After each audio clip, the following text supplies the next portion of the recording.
The Phantom Hitchhiker. It was a cold, moonless night when I found myself driving down a deserted stretch of Highway 43. Normally I would have avoided this route, but a last-minute change of plans left me with little choice. The air was thick with fog, and the only sounds were the steady hum of my car's engine, and the occasional rustling of leaves from the trees lining the road. I couldn't shake the feeling that something was off, but I dismissed it as nerves, and focused on the road ahead. After about an hour of driving, my headlights caught sight of a lone figure standing by the roadside, arm outstretched, thumb pointing skyward. Hitchhikers were a rarity in these parts, especially at this hour. My first instinct was to drive past, but something compelled me to slow down. As my car drew closer, the figure became more distinct. A young man, probably in his early 20s, with disheveled hair and a worn-out leather jacket. There was something oddly familiar about him, but I couldn't place where I had seen him before. I rolled down the passenger window. "Need a ride?" I asked. "Yes, please," he replied with a grateful smile. "I've been waiting for a while." He climbed in, and we set off. The silence between us was palpable, broken only by the sound of the tires on the asphalt. After a few minutes, he spoke. "You know, this area has quite a history," he said, his voice soft but clear. "Really?" I replied, more out of politeness than genuine interest. "Yes. Many strange things have happened here. People have seen ghosts, heard unexplainable noises, and some have even vanished without a trace." A chill ran down my spine, but I laughed it off. "Sounds like the kind of stories people make up to scare themselves." He turned to look at me, his eyes reflecting an eerie light from the dashboard. Or maybe they're true. His words hung in the air, and I found myself unnerved by his intensity. I tried to change the subject. "Where are you headed?" "Just a bit further down the road. There's a town not far from here." I nodded and kept driving. The fog seemed to grow thicker, and the road ahead became harder to see.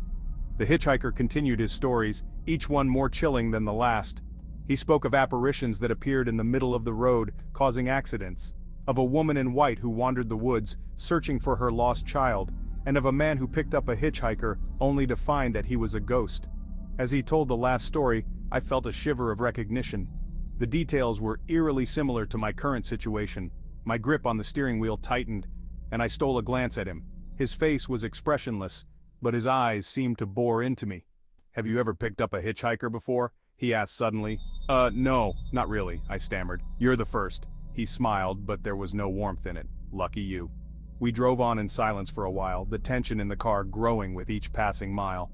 I kept trying to convince myself that it was all just a series of coincidences, but the gnawing feeling in my gut wouldn't go away.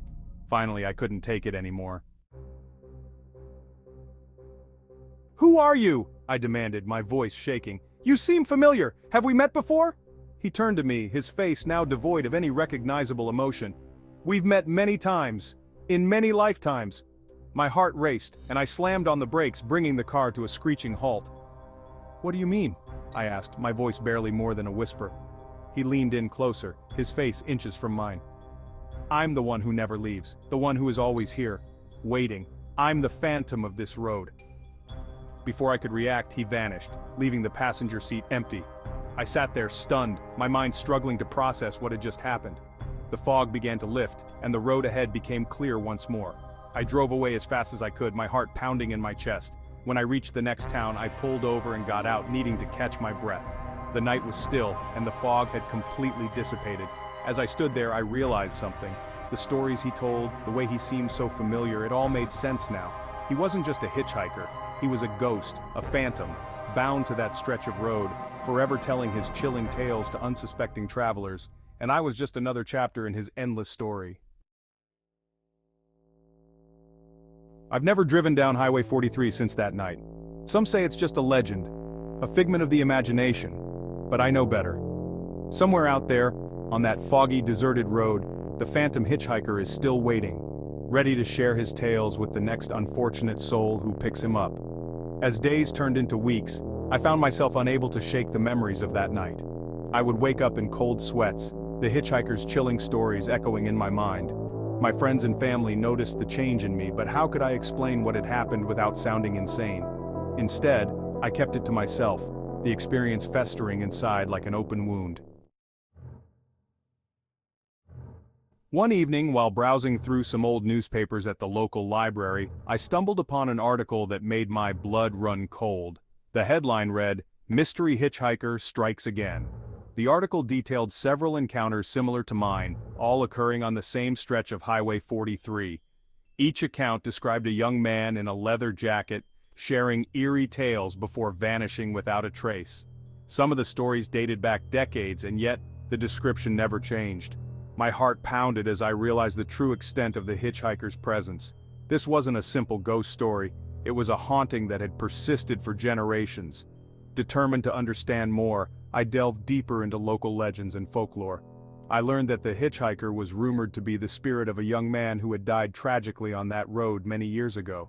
Some said he was searching for justice, others claimed he was doomed to wander the highway forever, reliving his final moments through the stories he told. I couldn't let it go. I needed closure, a way to put my mind at ease. So, one foggy night, armed with a flashlight and a camera, I returned to Highway 43. I drove slowly, my eyes scanning the roadside for any sign of the hitchhiker. The air was thick with tension and my hands trembled as I gripped the steering wheel. After what felt like an eternity, I saw him, standing in the same spot where I had picked him up before. I pulled over and rolled down the window. "I know who you are," I said, my voice steadier than I felt, "and I know what happened to you." He looked at me, his eyes filled with an emotion I couldn't quite place. "Do you?" he asked quietly. "Yes," I replied, "you died here, didn't you? You're stuck, reliving your last moments over and over."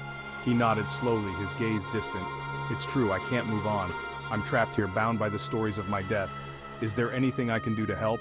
I asked, desperation creeping into my voice. He shook his head. "No, my fate is sealed. But perhaps by telling my story, you can help others avoid the same fate." With that, he vanished once more, leaving me alone on the deserted road. I sat there for a long time, processing what had just happened. Eventually, I turned the car around and drove home, my mind racing with thoughts of how to share the hitchhiker's story.